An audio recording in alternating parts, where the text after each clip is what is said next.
Сәлеметсіздер ме, оқушылар? Бүгінгі бізде қарастыратын тақырып электромагниттік индукция.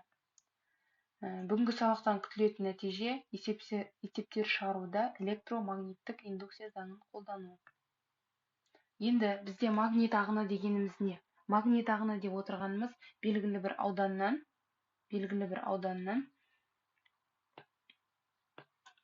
ауданнан магнит индукциясының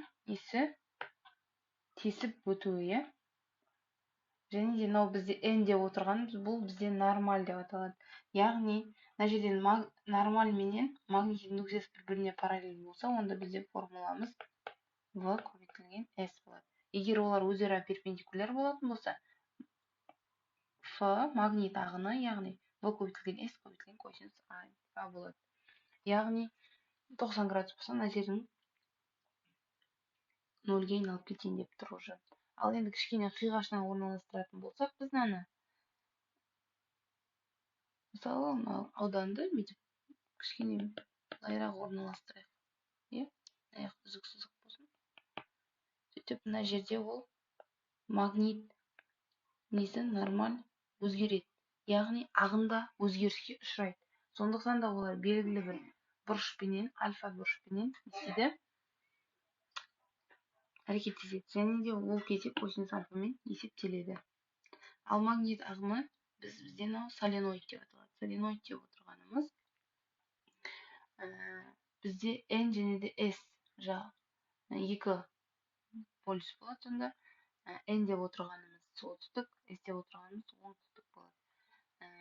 Бізде магнит ағыны кезінде индуктивтілікті қарастыратын болсақ, магнит ағыны тең болады индуктивтілік көбейтілген I. Индуктивтілік бұл бізде өлшем бірлігі генримен өрнектеледі. Осы алатын болсақ, біздер жаңа айттық, электромагниттік индукция заңы деп отырғанымыз Фарадей мен Ленц заңдарын айтуға болады. Және де осы кезде магнит кез келген магнитта біз өріс болады деп атайды. Мынау бізде вольтметр, мынау бізде электр шам, мынау бізде орам. Енді бізде мынау кез келген магниттің қасында міндетті түрде өріс болады.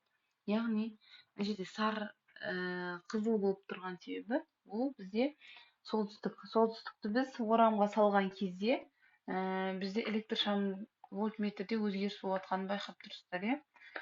Сонда мына жерде ток күші пайда болып, мынау жанды электр шамы.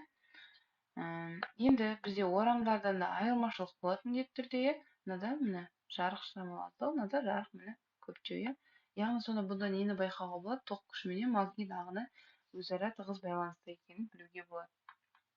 Тәжірибе барысында соленоидта индукциялық токтың пайда болуы магниттің өзгерісінде пайда болды екенін анық байқалады. Пайда болған екені анық байқалады.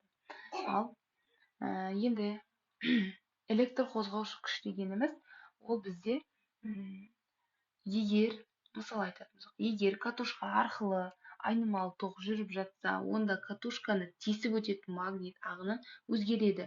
Соның арқасында айнымалы ток өтіп жатқан өткізгіштің өзінде индукцияның электр қозғаушы күші пайда болады. Бізде электр қозғаушы күші деп отырғанымыз электр қозғаушы күші бұл бізде вольтпен өрнектеледі. Енді электр қозғаушы күш деп отырғанымыз магнит ағыны менен уақыттың бір-біріне тура пропорционал екенін көріп отырмыз.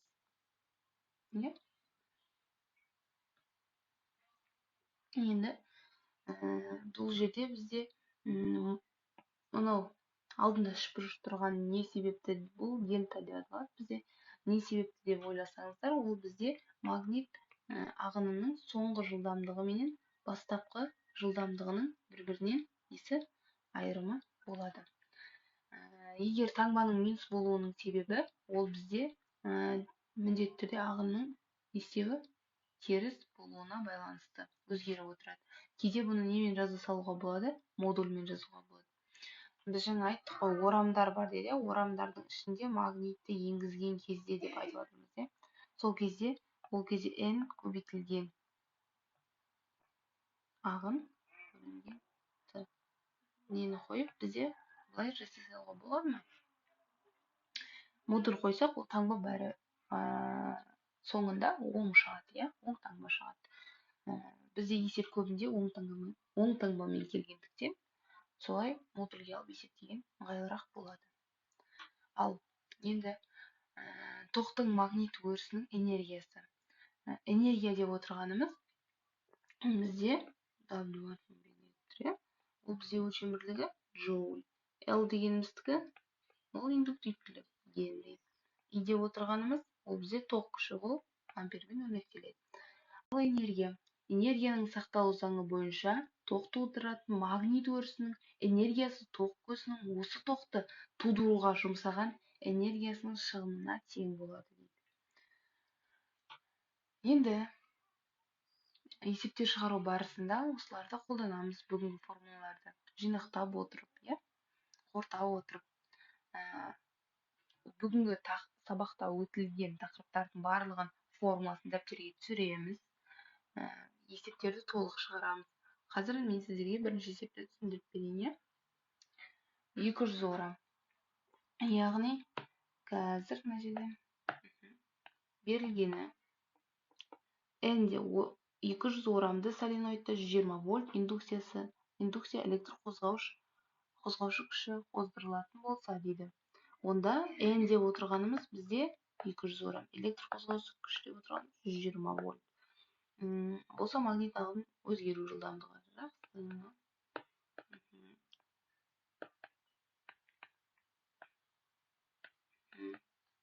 Енді шешуі.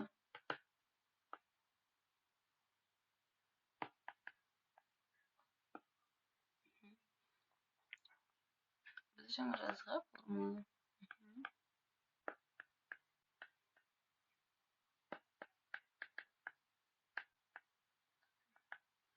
120